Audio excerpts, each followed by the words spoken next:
दोस्तों स्वागत है आप सभी का मास्टर कैम की क्लासेस में। ये मास्टर कैम का 2026 वाला वर्जन है, लेटेस्ट वर्जन है, जिसमें हम एक्सप्लेन करेंगे आपको बेटर चीजें। और जो एक्सप्लेन करने वाले हैं वो इंडस्ट्रीज के एक्सपर्ट है मास्टर कैम के। कोई भी टूल पाथ किस तरह की भी आपकी दिक्कत है, आप जस्ट हमें कमेंट कीजिए, मैसेज कीजिए, हर तरह की आपकी जो प्रॉब्लम है, जो भी टूल पाथ है वो सोल्व किया जाएगा, क्योंकि हमारे पास है एक्सपर्ट्स की एक टीम। तो चलिए शुरू करते हैं। हेलो दोस्तों, स्वागत है आपका मैजिशियन ऑफ द सीएनसी में। आज हम बात करने वाले हैं मिल 3D मशीनिंग के लिए हाइब्रिड टूल पाथ की, यानी फिनिशिंग का टूल पाथ है। इससे पहले हमने वाटर लाइन, स्कैलअप, इक्वल स्कैलअप ये देखे, रफिंग में देखे दो टूल पाथ। तो इसमें क्या अलग है और क्या है ये यूनिक टूल पाथ जो कि काम करता है स्टीप एंड सैलो, यानी वॉल पे भी और फ्लोर पे भी। जैसे कि मैंने बताया था, वाटर लाइन सिर्फ वॉल के लिए है जो कि बहुत अच्छा काम करता है, और इक्वल स्कैलअप और स्कैलअप ये दोनों प्रोफाइल मशीनिंग के लिए है और फ्लोर मशीनिंग के लिए बेस्ट है। ठीक है, बट ये जो हाइब्रिड है इन दोनों का कॉम्बिनेशन है, यानी ये वॉल पे भी काम करता है, फ्लोर पे भी काम करता है। चलिए देखते हैं इसको। जस्ट मैंने क्लिक किया, अभी ये आ गया। इसका पैरामीटर्स यहाँ पे करते हैं, इसको देखते हैं।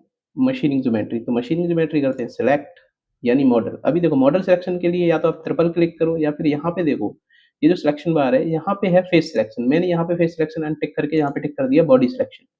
आई होप दिख रहा होगा, ये देखो, तो ये बॉडी सिलेक्शन है। बॉडी सिलेक्शन पे मैंने क्लिक किया, अभी मैं कोई भी सिंगल क्लिक में एक सॉलिड बॉडी सिलेक्ट कर सकता हूँ, ना कि सरफेस, सिर्फ सॉलिड बॉडी। ठीक है, जस्ट ओके, सिलेक्ट हो गया। यहाँ पे मैंने किया रीसेट। रीसेट करने से क्या है कि मेरा ये वॉल और फ्लोर स्टॉक जीरो हो जाएगा, ये देखो, करेक्ट।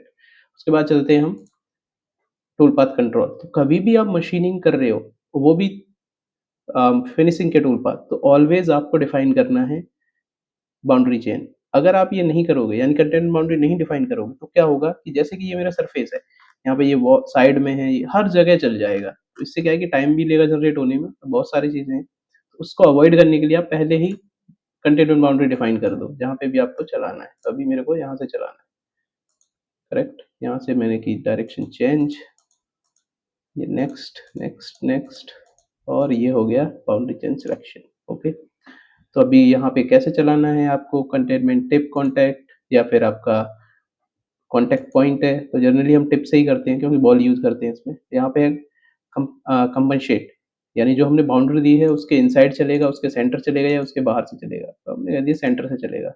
ओके, उसके बाद चलते हैं टूल। तो यहाँ पे टूल सिलेक्शन के लिए मैं एक नया टूल ले लेता हूँ। ठीक है, यहाँ पे मैंने ले लिया 4mm बॉल, करेक्ट। फिर आरपीएम डिफाइन करना है। उसके बाद चलना है कट पैरामीटर्स। जो मेन फंक्शन है किसी भी का, चाहे 2D हो चाहे 3D हो, उसमें जो भी मेजर चेंजेस हैं वो कट पैरामीटर्स में। बाकी के मोस्ट ऑफ पैरामीटर्स सारे सेम रहते हैं। जैसे 2D में 2D के सेम है सभी टूल पाथ्स में, 3D में सभी टूल पाथ्स में 3D के सेम है, सिर्फ कट पैरामीटर में चेंजेस है। तो यहाँ पे मैं देखूँ cutting style, close contour direction, ये क्या है, क्लाइम। ठीक है, क्लाइम यानी डाउन मिलिंग। और ये है ओपन कंटूर डायरेक्शन, ये है one way. One way, one way या जिगजैग दोनों है। तो आप या तो वन वे चलाओ, जिगजैग चलाओ। बट जिगजैग में क्या होता है, टूल वियर होने के चांसेस रहते हैं, क्योंकि क्लाइम और कन्वेंशनल दोनों स्ट्रेटजी वहाँ यूज हो जाती है। अभी चलते हैं, यहाँ पे जो मेन ऑप्शन है वो है Z steps, Z step down. यानी यहाँ पे ये जो हम वाटर लाइन में यूज करते हैं जेड स्टेप डाउन, वो है। तो मैंने यहाँ पे कर दिया मान लो 0.3। ठीक है, यहाँ पे लिमिट एंगल अभी इसको मैं 0 कर देता हूँ फिलहाल के लिए। और 3D स्टेप ओवर, यानी ये फ्लोर के लिए है, तो इसको भी मैं कर देता हूँ 3D स्टेप ओवर, यानी फ्लोर के अलावा भी, जैसे कि ये पेपर है तो ये भी 3D स्टेप ओवर में आता है, क्योंकि ये वॉल स्ट्रेट वॉल नहीं है, ये 3D है। ठीक है, तो इसके लिए मैंने 0.3 दे दिया। अभी हम करते हैं ओके। अभी देखते हैं टूल पाथ कहाँ पे जनरेट होगा, करेक्ट। तो ये देखिए टूल पाथ जनरेट हो गया। अभी इस टूल पाथ की अगर मैं सिमिलरिटी दिखाऊं, इसमें एक दो चेंजेस कर देता हूं, जैसे कि ये रिट्रैक्ट काफी ज्यादा ले रहा है, ठीक, जिससे कि आपको सही समझ आएगा। तो रिट्रैक्ट के लिए हम चलते हैं लिंकिंग पैरामीटर्स और फुल की जगह मिनिमम वर्टिकल, करेक्ट। या मैं एक काम करता हूँ, यहाँ से रैपिड हटा देता हूँ, देखो, ठीक है। अभी इसमें ये है हमारा वाटर लाइन, अगर आपको दिख रहा हो, ठीक है, ये है वाटर लाइन। अभी मैं सिलेक्ट सॉरी, ये है हाइब्रिड। अभी मैं सिलेक्ट करता हूँ वाटर लाइन, करेक्ट। ये अभी देखते हैं इसमें सिमिलरिटी क्या है, ये देखो, ये भी एज इट इज ऐसा ही लग रहा है जैसे कि वाटर लाइन हो। ये देखो, फर्क क्यों, क्योंकि हमने बड़े टूल से बनाया है, ये छोटे टूल से। तो देखो hybrid as a water line चल रहा है अभी, करेक्ट। क्यों, क्योंकि हमने यहाँ पे पैरामीटर्स में जाने के बाद कट पैरामीटर्स, यहाँ पे अभी हमने फ्लैट डिटेक्शन ऑन ही नहीं किया, जिससे कि ये इंक्लूडेड फ्लैट्स पे चल सके। अभी जब भी आप ये ऑप्शन ऑन कर रहे हो, उसके बाद आपको यहाँ पे स्टेप ओवर डिफाइन करना है, नहीं तो आपको एरर आएगा, कंप्यूटिंग एरर का, करेक्ट।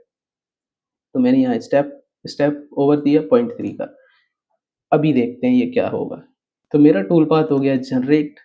अगर मैं आपको दिखाऊं डिटेल में तो ये देखो, ये फ्लैट थे, यहाँ पे नहीं हो रहा था, पहले जनरेट नहीं हो रहा था, अभी जनरेट हुआ क्योंकि हमने इसको इंडिकेशन दे दिया कि हमारा फ्लैट भी है, करेक्ट।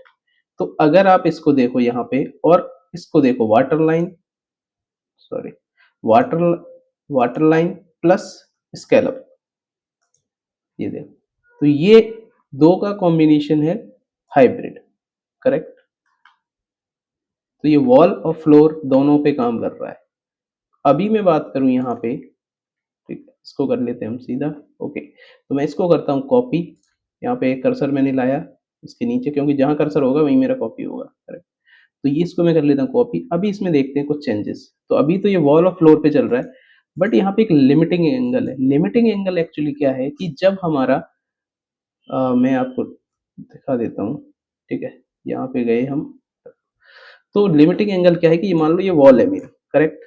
अब ये वॉल है, ये तो स्ट्रेट है, बट ये टेपर है, ठीक है। अब यहाँ से कोई रेडियस होके ये फ्लैट आ रहा है, करेक्ट, या फिर यहाँ पे आ रहा है।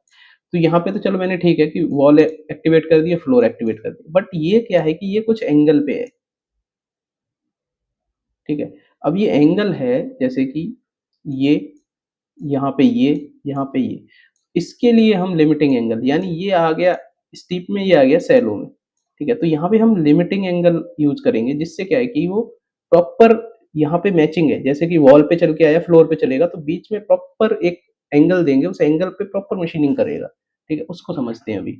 वो कहाँ से एक्टिवेट होगा, वो एक्टिवेट होगा लिमिटिंग एंगल से। तो यहाँ पे मैंने एंगल दे दिया, मान लो जैसे कि 20, आप 45 तक दे सकते हो, और यहाँ पे स्मूथिंग ऑन कर दिया। स्मूथिंग जस्ट जो टूल पाथ है कहीं पे जैसे कि शार्प बना रहा है, यहाँ पे अगर स्मूथिंग ऑन कर दिया तो ये यहाँ पे शार्प की जगह ये ब्लेंड कर देगा, करेक्ट। तो बस ये है स्मूथिंग। तो यहाँ पे मैंने ऑन किया, सिर्फ लिमिट एंगल दिया और स्मूथनेस ऑन कर दी। देखो यहाँ पे पहले क्या आ रहा था, शार्प था, अभी वो नॉच हो रहा था, वो उसको अभी रेडियस कर दिया, ब्लेंड कर दिया, कितना 0.3, ओके। अभी ओके किया। अभी आप इसको देखते हैं चला के, क्योंकि ये प्रॉपर बन गया, लेकिन उससे क्या चेंजेस आए वो देखें। तो यहाँ पे देखते हैं ये चल रहा है, ठीक है। अब ये कैसे चल रहा है, क्या प्रोसेस फॉलो कर रहा है, ठीक है, वो कैसे चेंज कर सकते हैं। तो अभी मैं करता हूँ यहाँ पे ओके, फिर चलते हैं पैरामीटर्स। तो पैरामीटर्स में बात करूँ तो यहाँ पे है 3D पासेस। अभी मैं यहाँ पे बात करूँ तो यहाँ पे है ऑफसेट मेथड। ऑफसेट मेथड में यहाँ पे क्लोज ऑफसेट है, ठीक है। यहाँ पे ऑप्शन है जैसे कि अपर टू लोअर, आप चेंज कर सकते हो, यानी ये जो चलने का इसका तरीका है, जैसे अपर से लोअर की साइड आएगा तो लोअर की एंटिटी फॉलो करेगा, ठीक है, एंटिटी फॉलो करता है। वैसे ही ये लोअर टू अपर है, यानी आएगा अप से ही, बट लोअर की पहले एंटिटी फॉलो करेगा, ठीक है, तो फिर अपर की, इस तरीके से, यानी क्लोज एंटिटी बनाएगा। उसके बाद है यहाँ पे ऑटोमेटिक, तो ये ऑटोमेटिक रहेगा, इसमें कुछ इतना खास है नहीं, ठीक है। उसके बाद देखते हैं कि बाकी के parameters like steep and shallow. तो स्टीप एंड सैलो में यहाँ पे एंगल जो है वो ऑलरेडी यहाँ पे आ गया लिमिटिंग एंगल करके, ठीक है। यहाँ पे है जेट डेप्थ, तो जेट डेप्थ है वो आप कंट्रोल कर सकते हो कि आपको कहाँ से स्टार्ट करना है और मैक्सिमम कहाँ तक जाना है, तो ये जेड कंट्रोल है। उसके बाद लिंकिंग पैरामीटर का एक proper special pro tip video आने वाला है, उसमें आप सारी चीजें देख सकते हो, कहाँ पे क्या है, किसका मतलब क्या है, अच्छे से बताया गया है, ओके। आज के लिए इतना ही, मिलते हैं अगले वीडियो। आपने ये वीडियो एंड तक देखा, आपका बहुत बहुत धन्यवाद। इसी तरह के वीडियोस हम जल्दी लाने वाले, कंप्लीट मास्टर कैम की सीरीज लाएंगे जिसमें पूरा मास्टर कैम होगा। तो आज के लिए इतना ही, मिलते हैं नेक्स्ट वीडियो में। Thank you.